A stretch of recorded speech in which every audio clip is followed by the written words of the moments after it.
প্রিয় পঞ্চম শ্রেণীর শিক্ষার্থী বন্ধুরা, আজকে আমরা গণিত বইয়ের অধ্যায় ৩ পৃষ্ঠা নম্বর ৩৩ ৩ নম্বরের এই অঙ্কটি করব। এখানে দেখো ৩ ও ৪ এর ১০টি করে গুণিতক লিখি। তো এখানে এই যে ৩ এর ১০টি গুণিতক লিখব, ৪ এর ১০টি গুণিতক লিখব। এর আগের ভিডিও দেখে থাকলে অবশ্যই তোমরা সবাই জানো যে গুণিতক কি, সেটা আসলে কিভাবে লিখতে হয়। ৩ এর গুণিতক ৩ একে ৩, ৩ দুগুণে ৬, ৩ তিরিখে ৯, ৩ চারে ১২, ৩ পাঁচে ১৫, ৩ ছয় ১৮, ৩ সাতে ২১, ৩ আটে ২৪, ৩ নং ২৭, ৩ দশে ৩০। ৩ এর ১০টি গুণিতক লিখলাম। এবার ৪ এর ১০টি গুণিতক লিখব। ৪ একে ৪, ৪ দ্বিগুণে ৮, ৩ চারে ১২, ৪ চারে ১৬, ৪ পাঁচে ২০, ৪ ছয় ২৪, ৪ সাতে ২৮, ৪ আটে ৩২, ৪ নয় ৩৬, ৪ দশে ৪০। তো আমরা ৪ এর ১০টি গুণিতক লিখলাম। এবার এখানে দেখো ক নম্বরে ৩ ও ৪ এর ৩টি সাধারণ গুণিতক নির্ণয় করি। তো সাধারণ গুণিতক কিভাবে নির্ণয় করতে হয়, এর আগের ভিডিও দেখে থাকলে অবশ্যই তোমরা বুঝতে পারছো যে কিভাবে এটা আমরা করব। সাধারণ গুণিতক হলো এই যে এই লাইনের মধ্যে যে সংখ্যাটা আছে এই লাইনের মধ্যেও সেই সংখ্যাটা থাকতে হবে। যদি থাকে তাহলে সেটা সাধারণ গুণিতক। তাহলে এই যে এখানে আমরা আবার লিখছি ৩ এর গুণিতকগুলো, এই যে এগুলোই আমরা এখানে লিখব। ৩ এর গুণিতক ৩ একে ৩, ৩ দুগুণে ৬, ৩ তিরিখে ৯, ৩ চারে ১২, ৩ পাঁচে ১৫, ৩ ছয় ১৮, ৩ সাতে ২১, ৩ আটে ২৪, ৩ নয়ে ২৭, ৩ দশে ৩০। এবার ৪ এর গুণিতকগুলো লিখব।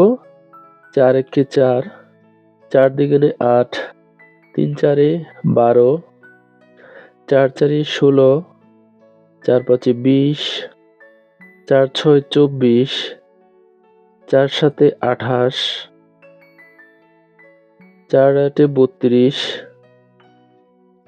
৪ নং ৩৬, ৪ দশে ৪০। তো দেখো এখন এই যে ৩ ও ৪ এর ৩টি সাধারণ গুণিতক হলো, মানে এই যে ৩ ও ৪ এর ৩টা সাধারণ গুণিতক লিখব। অর্থাৎ এই লাইনের মধ্যেও সেই সংখ্যাটা থাকতে হবে, এই লাইনের মধ্যেও সেই সংখ্যাটা থাকতে হবে। তো আচ্ছা, এখানে আমরা দেখি সাধারণ গুণিতক পাই কিনা। এই যে ৩, তো এখানে ৩ নাই, ৬ এখানে নাই, ৯ এখানে ৯ নাই, ১২ এখানে ১২ আছে। তো আমরা একটা গুণিতক কিন্তু খুঁজে পেলাম, এই যে ১২ আর এই ১২। তার মানে ৩ ও ৪ এর ৩টি সাধারণ গুণিতকের মধ্যে একটা কিন্তু আমরা খুঁজে পেয়েছি, ১২। তারপরে ১৫ নাই এখানে, ১৮ এখানে ১৮ নাই, তারপর হচ্ছে ২১, ২১ নাই এখানে, ২৪ এই যে ২৪ আরো একটা পেয়েছি। এই যে আরো একটা সাধারণ গুণিতক কিন্তু আমরা পেয়ে গেলাম। তো ৩ ও ৪ এর ৩টি সাধারণ গুণিতক এখানের মধ্যে আমরা আরো একটি পেলাম। এর আগে পেয়েছি ১২, এখন পেলাম ২৪। তো আরো একটা সাধারণ গুণিতক কিন্তু আমাদের প্রয়োজন। এখানে ২৭ নাই, ৩০ নাই। তাহলে কিন্তু আমরা ২টি সাধারণ গুণিতক পেয়েছি, ৩টি কিন্তু পাইনি। যদি না পেয়ে থাকি তাহলে কিন্তু আমাদের এই গুণিতকের সংখ্যা কিন্তু আরো বাড়াতে হবে। এর আগেই বলেছিলাম যে গুণিতক হচ্ছে এটা অসীম, এর কোনো কিন্তু শেষ নাই। এটা চলতেই থাকবে, চলমান। তো আমরা এখানে শুধুমাত্র ১০টি করে করেছিলাম। তো যেহেতু আমাদের ৩টি হয়নি, তাই আমরা আরো বাড়াবো। তো ৩×১০ = ৩০।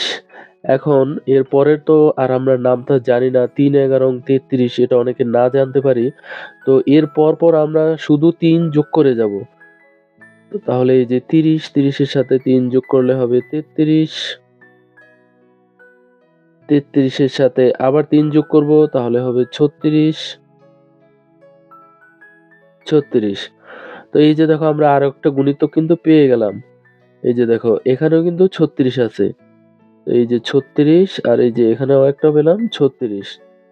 তাহলে এবার কিন্তু আমাদের ৩ টা গুণিতক কিন্তু হয়ে গেল ৩৬।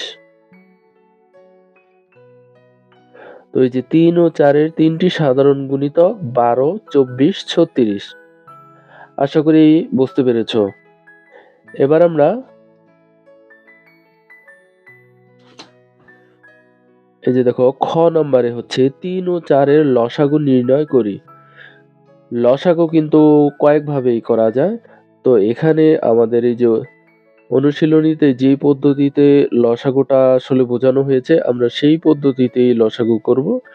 এই যে গুণিতকের মতো করে আমরা আগে গুণিতক বের করে তারপর লসাগু করব। তো এই যে এখানে দেখো ৩ ও ৪ এর লসাগু নির্ণয় করি। ক হতে প্রাপ্ত ৩ ও ৪ এর সাধারণ গুণিতক।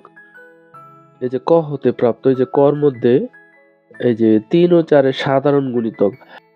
তাহলে ক হতে আমরা এই যে সাধারণ গুণিতকগুলি পেলাম, এই যে ১২, ২৪, ৩৬। এই যে এই যে দেখো এখানে ১২ আছে, এখানে ১২ আছে, এখানে ২৪ আছে, এখানেও ২৪ আছে, এখানে ৩৬, এখানেও ৩৬। তো এই যে যেটা মিল আছে ওটাই হলো সাধারণ গুণিতক। তাহলে ক হতে প্রাপ্ত ৩ ও ৪ এর সাধারণ গুণিতক এই যে ১২, ২৪, ৩৬। এখানে লিখবো ১২, ২৪, ৩৬। এবার দেখো পরের লাইনে আমরা লিখবো ৩ ও ৪ এর সবচেয়ে ছোট মানে লঘিষ্ঠ। ৩ ও ৪ এর সবচেয়ে ছোট সাধারণ গুণিতক হলো এই যে এই তিনটা তো সাধারণ গুণিতক। এই তিনটার মধ্যে সবচেয়ে ছোট কোনটা আছে? সবচেয়ে ছোট হচ্ছে ১২। তাই আমরা এখানে লিখবো ১২। ৩ ও ৪ এর সবচেয়ে ছোট সাধারণ গুণিতক হলো ১২। এবার ৩ ও ৪ এর লসাগু হলো এই যে ছোটটাই হবে লসাগু ১২। নির্ণেয় লসাগু ১২। আশা করি বুঝতে পেরেছো। পরবর্তী ভিডিও পেতে চ্যানেলটি সাবস্ক্রাইব করে পাশে থাকা বেল আইকনটি বাজিয়ে দিও। ধন্যবাদ।